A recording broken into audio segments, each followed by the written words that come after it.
to discuss the brewing crisis posed by Russia's aggression and, tragically, how the reckless actions of President Biden have enabled it. This morning, all 100 senators participated in a classified briefing where we heard from the Secretary of Defense and the Secretary of State and the Chairman of the Joint Chiefs of Staff.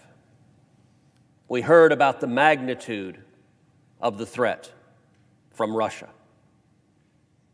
We stand here today with Europe facing the greatest peril it has faced since 1945.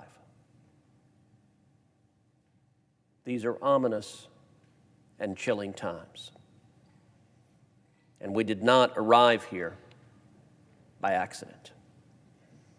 Right now, 150,000 Russian troops are directly on the border of Ukraine, poised to invade, with more troops and more tanks arriving each and every day. It was also reported this week that Russia has sent additional blood supplies to its military equipment on the Ukraine border. Another ominous signal that Russia plans to invade.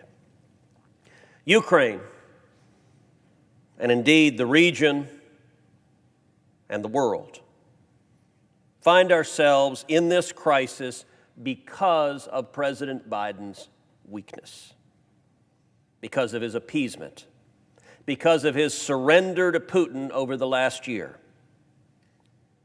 And now, instead of rising to meet this moment with strength and resolve, President Biden continues to shrink from it with more weakness and appeasement. One question that was raised in the briefing this morning is, why didn't this happen in 2017? Why didn't it happen in 2018? Why didn't it happen in 2019? Why didn't it happen in 2020? What changed? And Mr. President, I will suggest what changed. What changed is the occupant of the Oval Office, who has demonstrated weakness and appeasement virtually from the moment he rested his hand upon the Bible. It's a pattern. As a result of President Biden's weakness and appeasement, this administration gave Afghanistan to the Taliban, and 13 American service members were tragically murdered. As a result of President Biden's weakness and appeasement, this administration is ramping up to give a nuclear arsenal to the Ayatollah in Iran.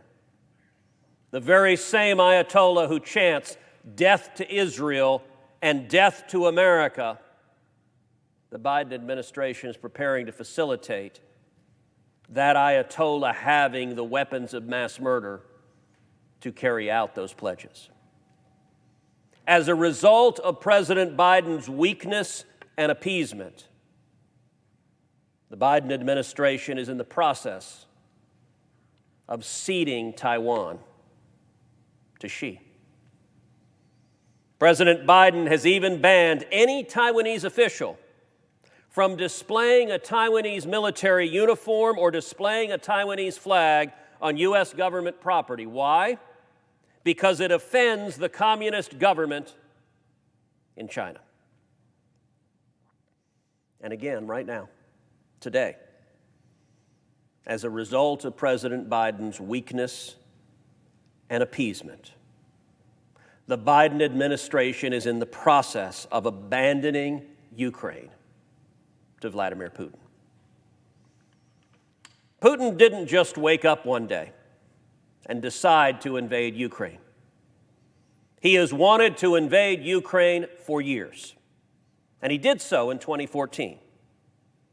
But he stopped short of a full invasion then because he couldn't endanger Ukraine's energy infrastructure. which Putin needs to get Russian natural gas to Europe.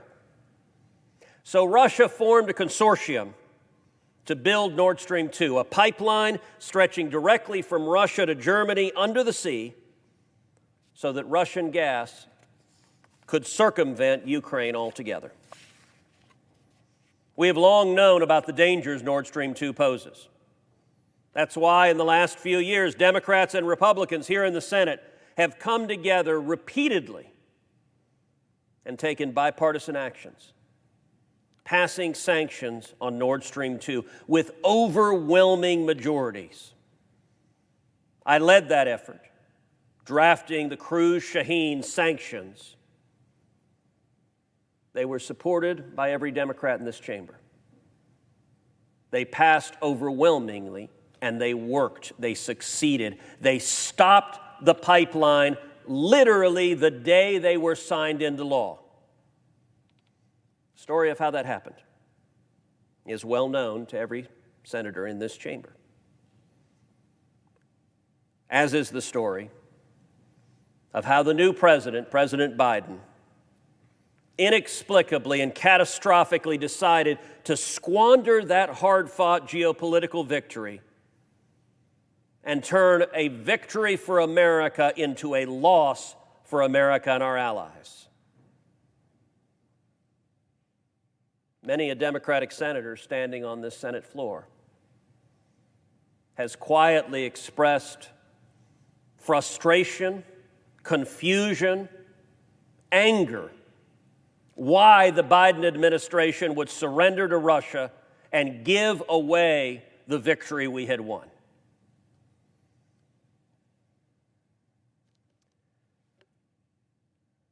It's not only the decision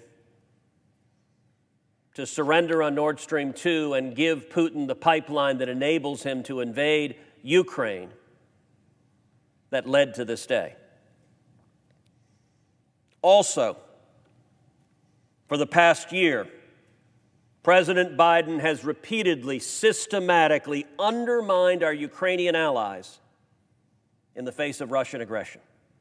To placate Putin, and it's worth noting, Biden does this for the same reason he undermines Taiwan. He undermines Taiwan to placate the Chinese communists. He undermines Ukraine to placate Putin.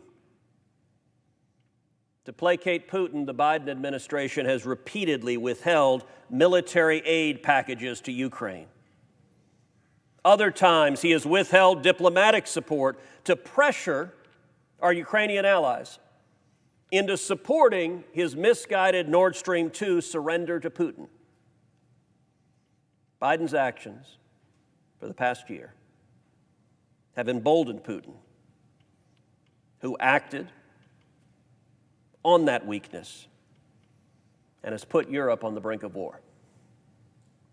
So what can we do right now, today, to promote peace and stop an invasion? Well, our Ukrainian allies have told us again and again what we can do and what we should do. All we have to do in the Senate is listen to our friends in Ukraine who are on the front line. Number one, sanction Nord Stream 2 immediately, right now, today. And number two, give the Ukrainians weapons so that they can defend themselves. Just last week, the chairman of Ukraine's parliament wrote a letter to the Senate about exactly this. Mr. President, if you have not read the letter from the Ukrainian parliament, I commend it to you. It's an extraordinary letter from a nation on the brink of annihilation at the hands of Russian aggression. And I'm going to read parts of that letter right now because it's worth quoting extensively.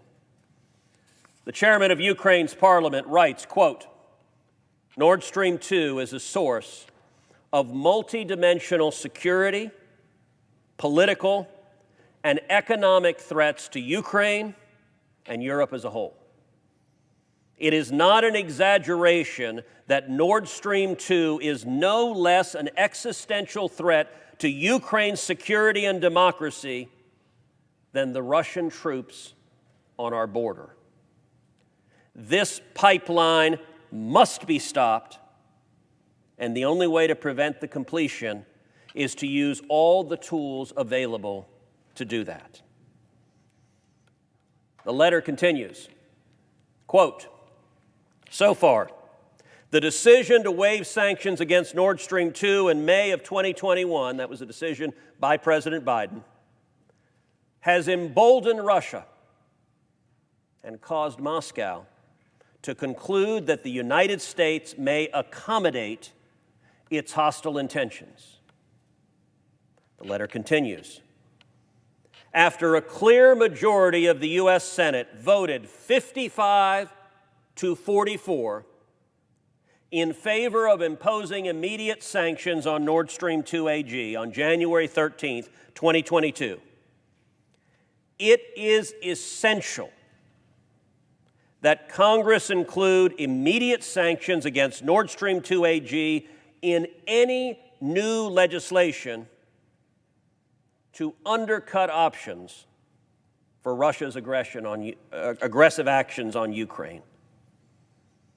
The letter goes on, asking for, quote, "a clear trigger for the instant and unqualified imposition of any sanctions that are not imposed immediately upon enactment of the legislation," arguing that, quote, "while some sanctions, like sanctions against Nord Stream 2, should be imposed immediately to demonstrate to Moscow that the United States is indeed serious about severe measures, including removing Russia from SWIFT, the trigger for these future sanctions must be clear in order to be effective."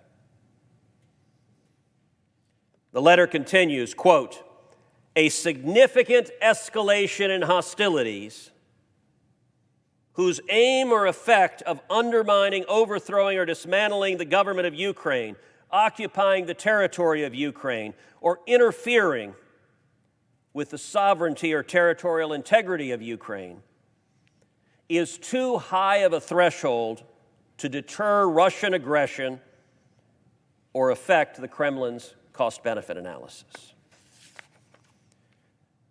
The Ukrainians are crystal clear in this letter. The sanctions on Nord Stream 2 that Biden waived last year, quote, in the words of the Ukrainians, emboldened Russia and allowed Putin to think, quote, the United States may accommodate its hostile intentions. In other words, because of Biden's weakness and appeasement on Nord Stream 2, Putin thinks there are no serious consequences to invading Ukraine. So the Ukrainians are asking, they are begging of the United States Senate for immediate sanctions on Nord Stream 2. Do not abandon them. They cry at their hour of need. And they also state in the letter, quote, expedited and higher impact security assistance, including air defense, anti-ship, and anti-armor capabilities, is what they need. That's what the Ukrainians have asked for. But President Biden and most of the Senate Democrats aren't doing what our Ukrainian allies have called for. Instead, they're looking to pile appeasement on top of appeasement, and they're doing it in secret. The Biden administration has offered Putin sweeping concessions on NATO when it comes to troops, when it comes to missiles, when it comes to military exercises. They transmitted this appeasement to Putin in secret and refused to let Americans see the details. I've seen the details, and I can tell you they're deeply worrying. The reason the public hasn't seen them is the administration has placed them in a secure SCIF. They're not classified, mind you. They're merely, quote, confidential, which is Washington speak for politically embarrassing, and the administration doesn't want to defend the substance of it.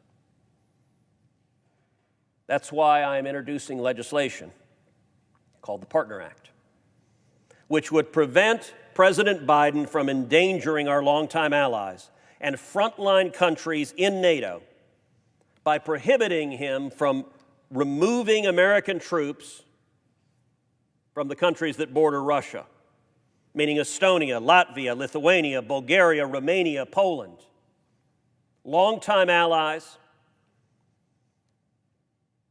My legislation will prevent President Biden from offering yet more appeasement to Russia, from offering for America to abandon Eastern Europe to Russia, and from allowing President Biden to fatally undermine NATO.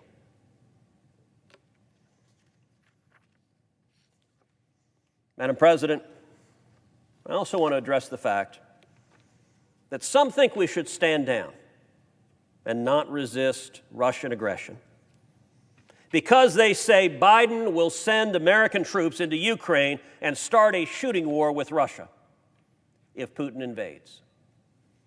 I want to be clear and unequivocal. We should not have American soldiers in Ukraine. Under no circumstances should we send our sons and daughters to die to defend Ukraine from Russia.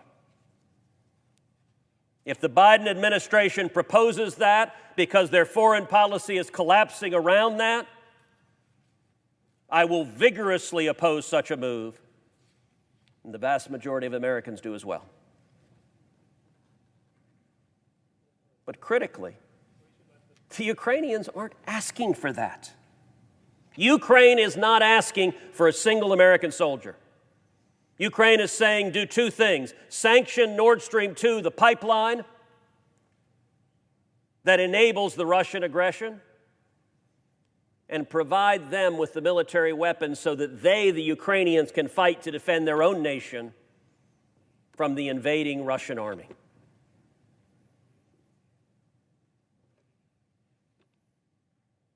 Some Americans are asking, why should we care what happens to Ukraine? Or what happens to NATO countries that border Russia? Now, let me be clear. There's some who justify American foreign policy and say we have an amorphous obligation to protect democracies. We have an obligation to protect international norms. Madam President, I think all of that is bunk.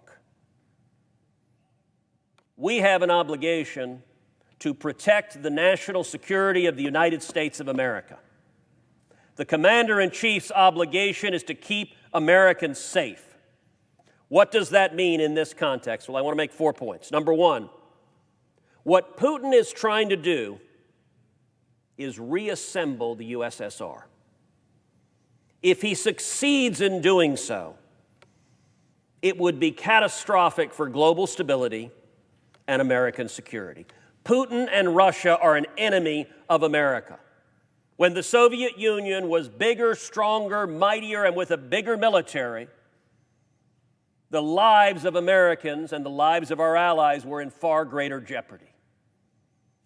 It is overwhelmingly in America's interest to prevent Putin from reassembling the Soviet Union because we do not wish for our enemies to become stronger and use that strength against us. Number two, Putin is trying to seize control of energy. If he's successful, it will be felt by Americans filling up their cars with gas or trying to heat their homes in the winter. We've already seen what Putin has done with Nord Stream 2, and he's not going to stop there. Number three, we have a formal obligation, a commitment the United States made to help the Ukrainians defend themselves. Why is that? Well, after Ukraine successfully declared independence from the USSR in 1991, the United States signed an agreement called the Budapest Memorandum on Security Assistance. The Budapest Memorandum, under the terms of it, Ukraine agreed to give up its nuclear weapons. Ukraine had the third largest stockpile of nuclear weapons on the face of the planet. America agreed quite reasonably the world would be safer if Ukraine did not have nukes. And the brand new Ukrainian government agreed and gave up their nuclear weapons, making America safer and the world safer. But the Ukrainian government did not do so for nothing. It did so in exchange for explicit assurances that the United States would protect Ukraine's territorial integrity. Let me reiterate that. The United States made a formal commitment to the Ukrainians that if they gave up their nuclear weapons, we would help them protect themselves.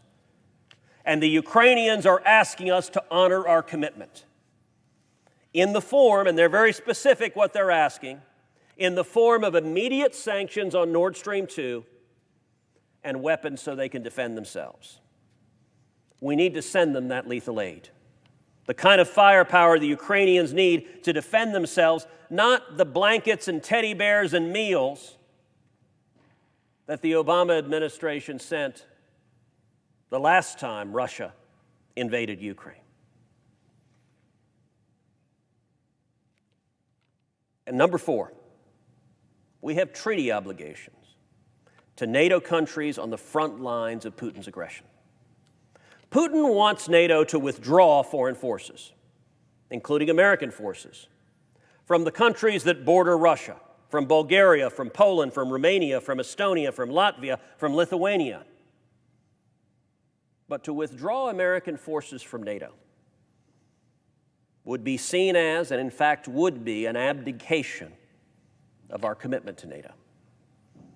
It would either shadow the NATO alliance, the most successful alliance in modern history, or it would put into motion dynamics that would ultimately shatter NATO. Which is why, as I mentioned, I'm introducing the Partner Act to prevent the Biden administration, their weakness and appeasement, from destroying NATO and undermining American security. On every one of these 4 points, Biden has demonstrated weakness and appeasement to Putin. And I would note, you might ask, why should America honor our commitments? Why should we honor our commitment in the Budapest Memorandum? Why should we honor our treaty commitments to the NATO countries? Because one of the ways we protect American national security is when we make an agreement with a country, when we make a formal legal agreement. We honor our commitments. And we want countries to know that we stand by our friends, that we stand by our word, that our treaties mean something. Because if countries learn that under weak and feckless presidents, our treaties, our formal binding legal documents, aren't worth the paper they're written on, it undermines the ability of any president of the United States to negotiate agreements with our friends and allies that keep Americans safe. When Ronald Reagan was standing up and confronting the evil empire, we saw the virtues of peace through strength. Biden's foreign policy seems to invite war through weakness. There are actions we can take today, like sanctioning Nord Stream 2, like sending lethal aid to Ukraine, like committing to keep our NATO forces in countries that border Russia. All of these actions would show Putin that the United States will stand up to aggression and defend our national interests. We should take these actions without delay. We should stand in bipartisan unity in support of American national security, in opposition to Russian aggression. And if we do not, if the Senate acquiesces to Biden's weakness and appeasement, and Russia invades Ukraine, and weeks from now there are Russian tanks in the streets of Kiev, Ukraine and Europe and America and the world will reap the whirlwind. This is our opportunity to act. I pray that we take it. I yield the floor.